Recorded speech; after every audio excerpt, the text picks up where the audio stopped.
Mosaic, a daily news program from Link TV, presents a selection of news reports from independent and state-controlled broadcasters from throughout the Middle East.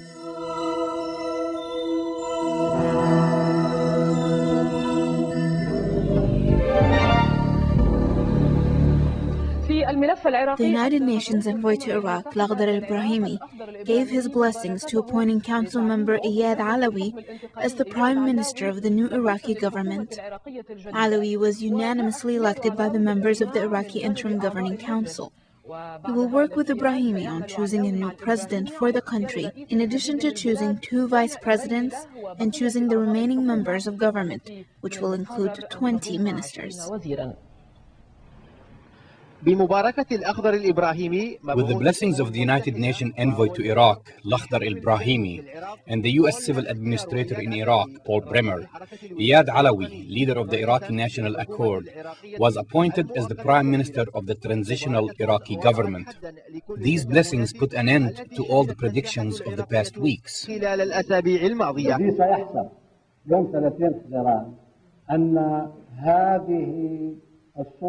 On the 30th of June, this foreign authority will leave the country.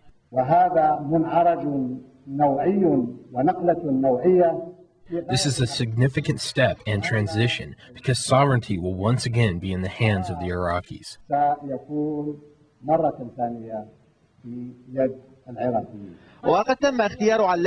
Alawi was unanimously chosen by members of the Iraqi Governing Council. This decision was received positively by prominent U.S. officials. The U.S. Secretary of State welcomed the decision to appoint Al-Alawi. However, he left the ball in the Al-Manar Ibrahimi's field, as he is expected to announce the names of the members of the new Iraqi government soon. Things seem to be moving along, but until now we have not made a decision on any of the candidates. We are waiting to hear from Ambassador Ibrahimi, and he needs time to complete his work. The appointment of the new Iraqi Prime Minister came after the U.S. and British draft resolution on Iraq was presented at the Security Council. They presented contradictory local and international explanations on the extent of authority of the new government. Alawi is a secular Shiite. He was a former member of the Ba'ath Party who revolted against the previous regime. He went into exile in Lebanon and Britain. In 1996, with support from the American Central Intelligence Agency, Alawi participated in an uprising attempt against Saddam Hussein. In October 2003, Alawi was the president of the Iraqi Interim Governing Council. Alawi was also on the Security Committee of the Iraqi Governing Council. Last month, however, he resigned from the committee, protesting the coalition's refusal to give the council the sufficient authority to handle the security problems.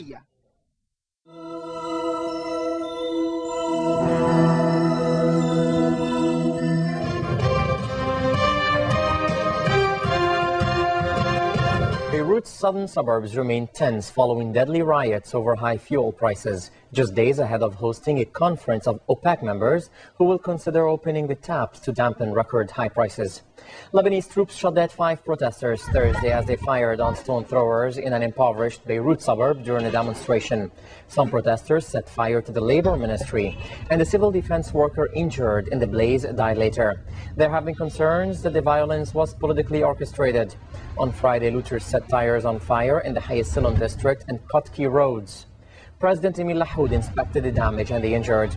He said despite pressing socio-economic conditions, stability should not be shaken. Lahoud urged the government to help relieve difficulties, but said all state officials without exception are responsible.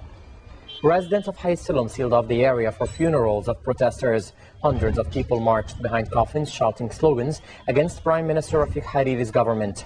Protection was provided by unarmed members of Hezbollah, which controls the suburbs. The group's Secretary General, Sayyid Hassan Nasrallah, postponed indefinitely a news conference he was supposed to hold. In Beirut, the Union of Labor Syndicates called for a probe into Thursday's killings and declared a mourning day when the victims are buried. They described them as martyrs. Sarah Khoury has a story. At least 5 people were confirmed killed and many more wounded on Thursday after soldiers opened fire in a poor Beirut suburb during protests against soaring fuel prices that brought Lebanon to a near standstill.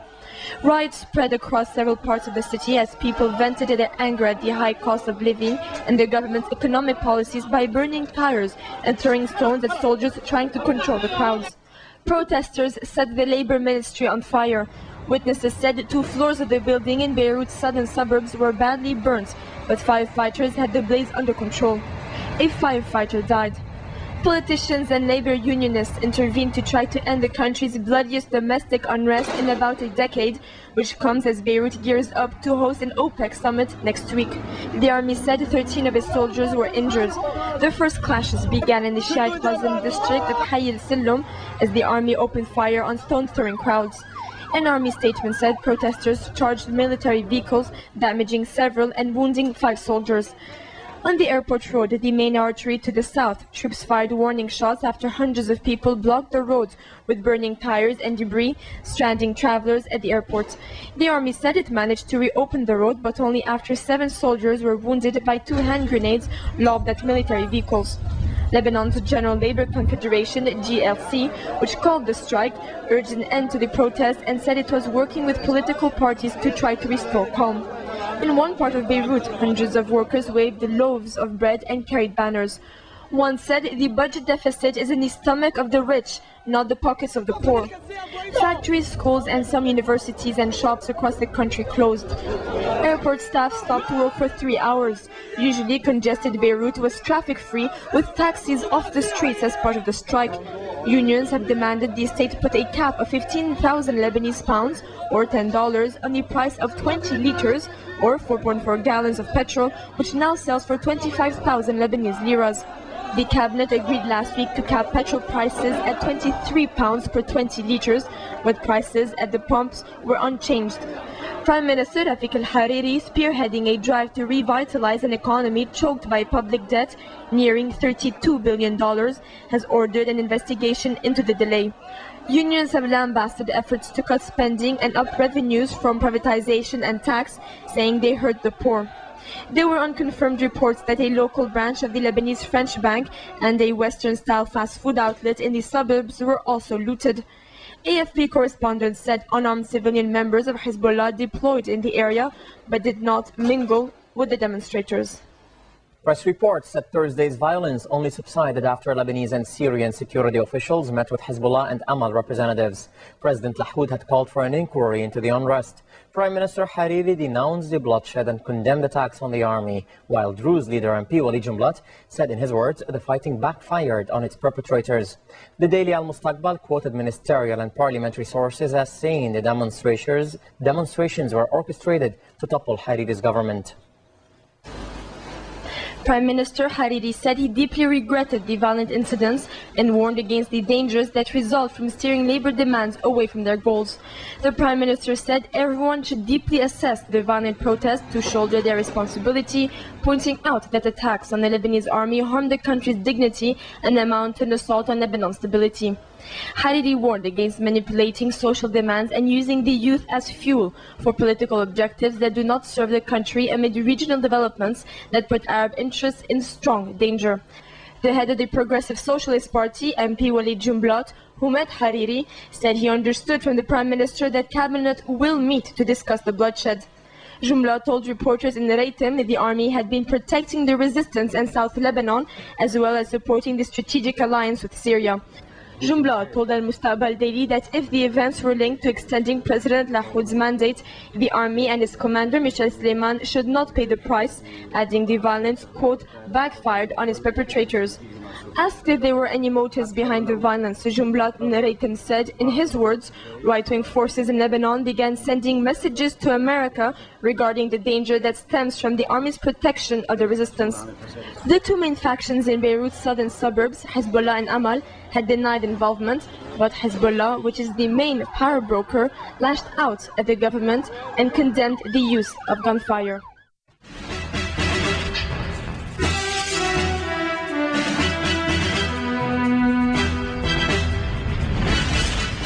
Hossein al-Shahristani, who had been tipped to become Iraq's interim prime minister, said he will not take up a government post. He said he prefers to continue to serve the Iraqi people through his humanitarian field. At a press conference, he commented on images of U.S. soldiers abusing inmates at Abu Ghraib prison, where he spent years under Saddam's regime for refusing to take part in a nuclear weapons program. Seeing those pictures reminded me what we had to go through many years ago. And I was amazed how similar the tactics were. This is what the Iraqis have suffered for 35 years now. And I was deeply moved to see that there are some Iraqis, regardless what they have done, are being treated in that way months after Saddam has been removed. I believe Abu Ghraib should be a monument to what the Iraqis have suffered and how many Iraqi lives were lost in those prisons over 3 decades. As for the compensation of the victims of the tortures that we have heard about in the last few weeks, I believe it's the right of every individual who have been mistreated to demand compensation for what has happened to him.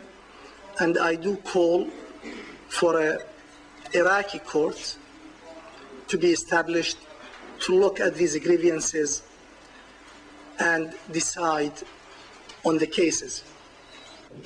Now moving to Palestine, a Palestinian self-bomber blew himself up at a busload of Israelis in the southern Gaza Strip and wounded 2 soldiers Friday. A spokesman for the Popular Resistance Committees said the attack was carried out by one man named as Ahmed Abu Jamous. The spokesman said the PRC, the Islamic Jihad's Al-Quds Brigades, and the Al-Aqsa Martyrs Brigades all had a hand in the attack.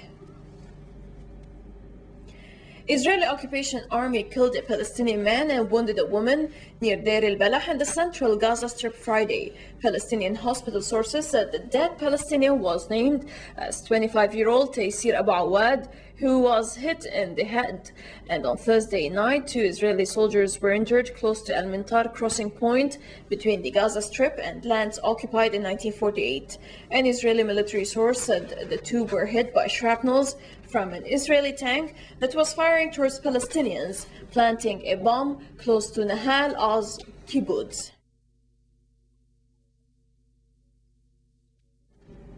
Israeli political sources said Friday that Premier Ariel Sharon is to put a plan for a staged withdrawal from the Gaza Strip to a crucial vote of his cabinet next Sunday. Meanwhile, Palestinian Foreign Minister Nabil Shaath arrived to Rafah in the Gaza Strip on Thursday with a UN convoy and foreign diplomats to show support for Palestinians in Rafah. The Israeli occupation army has claimed its recent Operation Rainbow Offensive, which claimed the lives of dozens of Palestinians and rendered thousands homeless, was necessary to root out weapons smuggling tunnels used by Palestinian fighters. And Shah said diplomats visiting Rafah would take a picture of what they had seen back to their countries. He added that they were disappointed in the extent of the damage, Earlier, the occupation army demolished 2 houses belonging to Palestinians in the West Bank city of Nablus on Thursday. They also destroyed 3 houses in Deir al-Balah in the Gaza Strip. British journalist Peter Hunam on Thursday walked out of an Israeli lockup after a day of interrogation by security forces on suspicions linked to freed nuclear whistleblower Mordechai Vanunu. Hunam was not charged, and the journalist said a deal had been worked out under which he would leave Israel voluntarily later on Friday. In 1986, Hunam wrote a London Sunday Times article based on Vanunu's information and pictures from Israel's top-secret nuclear reactor of Dimona, which led experts to conclude that Israel had a large nuclear weapons arsenal. Talking to reporters outside the Israeli jail, Hunam said Israel should be ashamed for arresting him, complaining of being kept overnight in solitary confinement and limited to only 2 hours of sleep. The security authorities made a terrible mistake last night. They arrested me, they kept me in solitary confinement overnight, they interrogated me for 4.5 hours, they treated me with a degree of contempt. They believed that I had been spying on Israel's nuclear secrets, and they also accused me of aggravated espionage.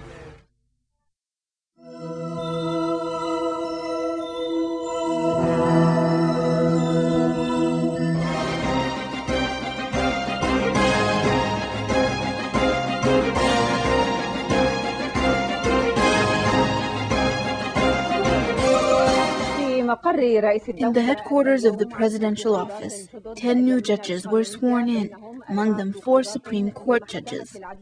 Judge Salim Jubran is one of these 4 judges.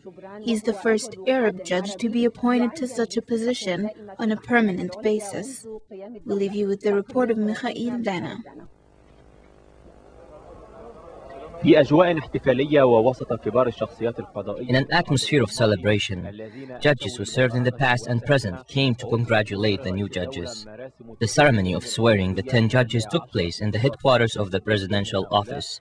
Among them, 4 were appointed to Israel's Supreme Court, thus reaching the highest judicial positions after a long journey in which they held many legal and judicial positions. The new Supreme Court judges are Judge Adna Arbel, Elkim Rubinstein, Salim Jubran, and Esther Hayot. Judge Salim Jubran sets a historical precedent. He is the first Arab judge to be appointed permanently in the Israeli Supreme Court since the establishment of Israel.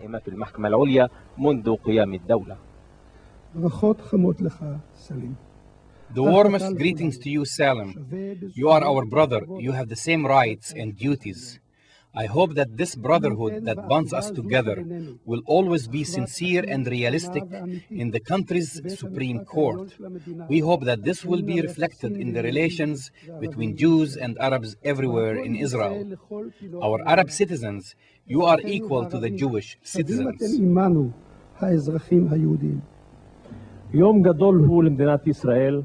This is a big day for the State of Israel and a big day to the Arab community in Israel. The day when the first Arab judge is appointed permanently to the Supreme Court of Israel is a milestone in the life of the Arab community in Israel.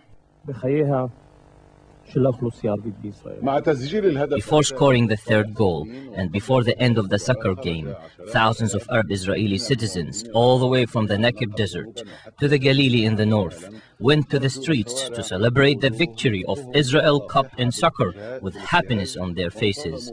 They took to the streets with waves of cars. They sang and formed dancing rings. When the heroes of Sakhnin soccer team arrived, their happiness reached a climax. Tens of thousands of people from Sakhnin, the Galilee, and Al-Fahim crowded the area to greet the victorious team and take part in this historic event. These crowds, men and women, young and old, celebrated all night until early hours of the morning. Our reporter, Munir Faris, was in Sakhnin and captured the joy of the people as he and the camera crew were making their way among thousands of people.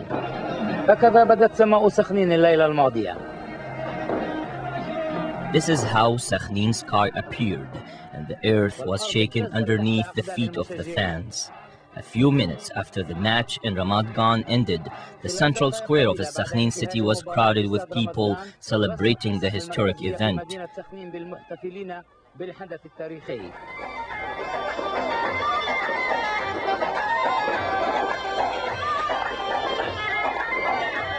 The Arab-Israeli soccer team, Abna al-Sakhnin, won the Cup of Israel. Happiness here is without a limit.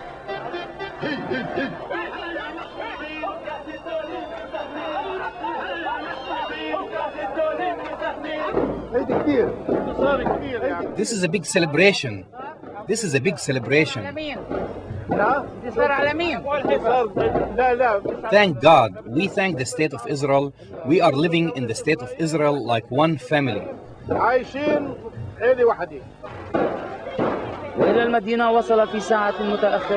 Thousands of Arab and Jewish citizens went to the city in the late hours of the night from the Galilee and al-Fahim. Abu Salah, the father of the Sakhnin team manager, said, "Through these masses, we are trying to show the Israeli officials that we are present. We are citizens in the state and we are not against it. The joy is overwhelming and we are celebrating it together. However, the joy is mixed with protest. Winning the Israel Cup by Al-Sakhnin soccer team is part of our struggle for equality."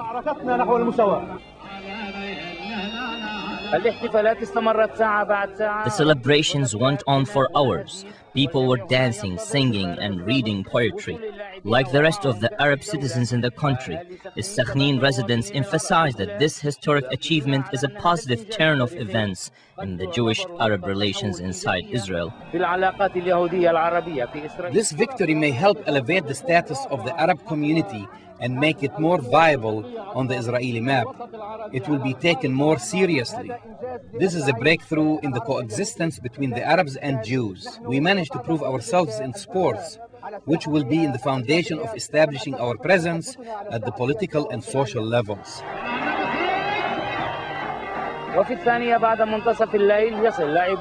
At 2 a.m., the team players finally arrived to Sakhnin. People started cheering when the cup was lifted toward the sky by the team manager, Mazen Ghanem.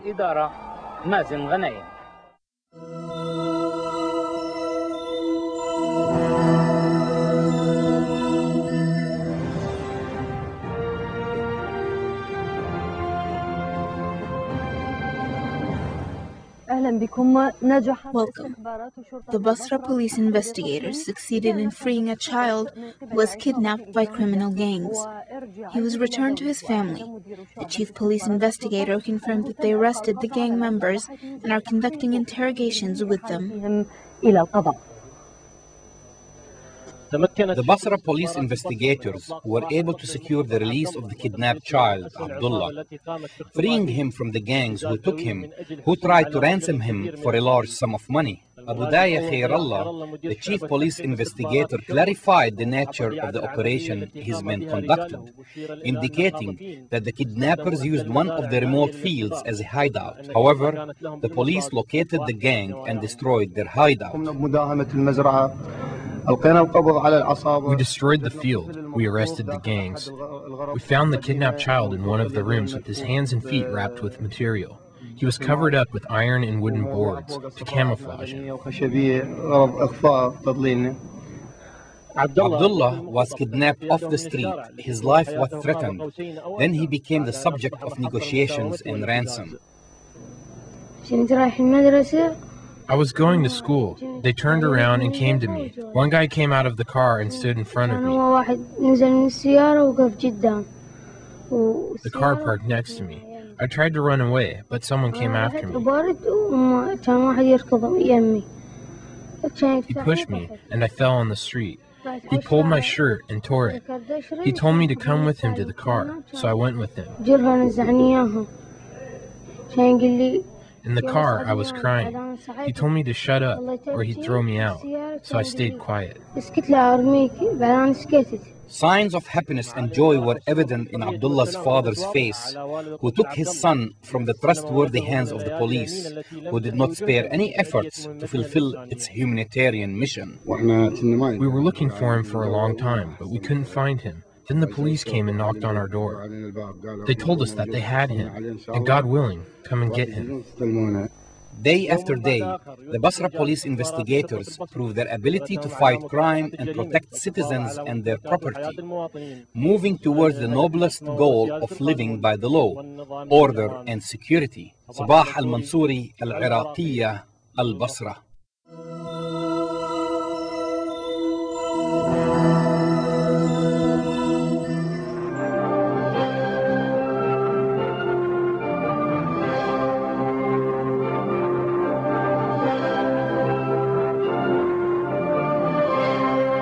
At least 24 people were killed and 150 others injured after a strong earthquake measuring 5.5 on the Richter scale struck northern and central Iranian provinces at 17:08 hours local time on Friday.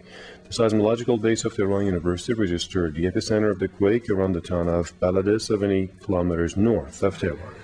The tremor destroyed a number of residential units in rural areas in the cities of Nur and Chalus in Mazandaran province. Meanwhile, the contingency headquarters in the north-central province of Qazvin announced that 100 houses have been destroyed in the villages of the provincial towns of Abiyeh, Kalamut, and Rutbar. Aid and rescue teams were immediately dispatched to the stricken areas. This week's Friday prayers in Tehran was led by Ayatollah Mohammad Imami Kashani, who, condemning U.S. occupation forces' desecration of holy shrines in Iraq, called on the international community and Muslim states to pay due regard to the ongoing human rights violation in Iraq. Addressing thousands of worshippers congregated on Tehran University campus, Ayatollah Imami Kashani said, by desecrating Iraq's holy sites and torturing the people there, enemies of Islam displayed their true colors, and that the picture of democracy with which Washington has always tried to deceive the whole world was unveiled in Iraq. He added the U.S.-led campaign against terrorism in a bid to set up democracy is another excuse by the Bush administration to invade other countries. Meanwhile, following the Friday prayers, worshippers in Tehran and several other cities staged demonstrations and protests against desecration of Imam Ali's shrine in Najaf. In Tehran, the demonstrators headed to the British embassy and condemned the U.S. and British occupiers in committing the ongoing crisis. A day-old ceasefire between U.S. forces and fighters loyal to Muqtada Assad was shaken by fresh fighting Friday in which 4 Iraqis were killed. U.S. troops clashed with Assad supporters near the holy city of Najaf. Assad's men, who had all but disappeared from the streets of Najaf on Thursday, were out again and armed in force. In Najaf Friday morning saw a return of familiar bustle after weeks of fighting. Pilgrims crowded the town and worshippers flocked to the Imam Ali Mosque, which was slightly damaged in the crisis, and attended Friday prayers after a 2-week delay. Leading the prayers, Sadruddin al-Khabanchi blamed the occupation forces and terrorist groups for the existing standoff in Iraq. The cleric went on to say the occupying states have deteriorated the situation in that country through imposing an unelected government, putting off general elections, removing legal bans on re-employment of Baathists, as well as abuse of Iraqi detainees. Following the Friday prayers in Najaf, unknown assailants opened fire on Khabanchi's car, shattering its windshield, but the cleric escaped the incident unharmed.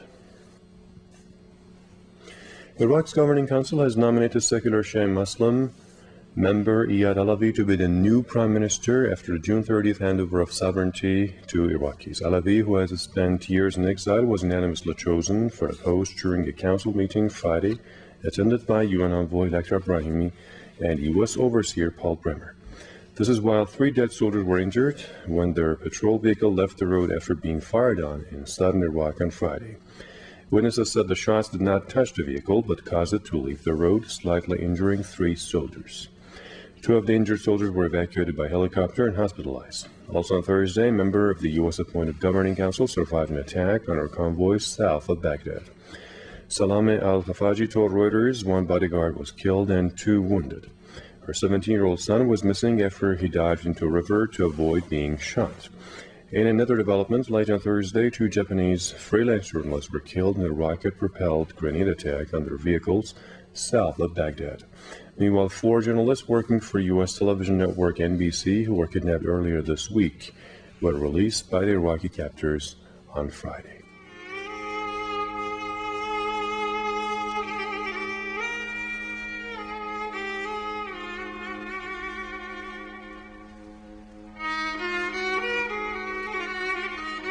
Mosaic is made possible by a grant from the John S. and James L. Knight Foundation, which promotes journalism excellence worldwide and invests in the vitality of 26 U.S. communities, and the William and Flora Hewlett Foundation.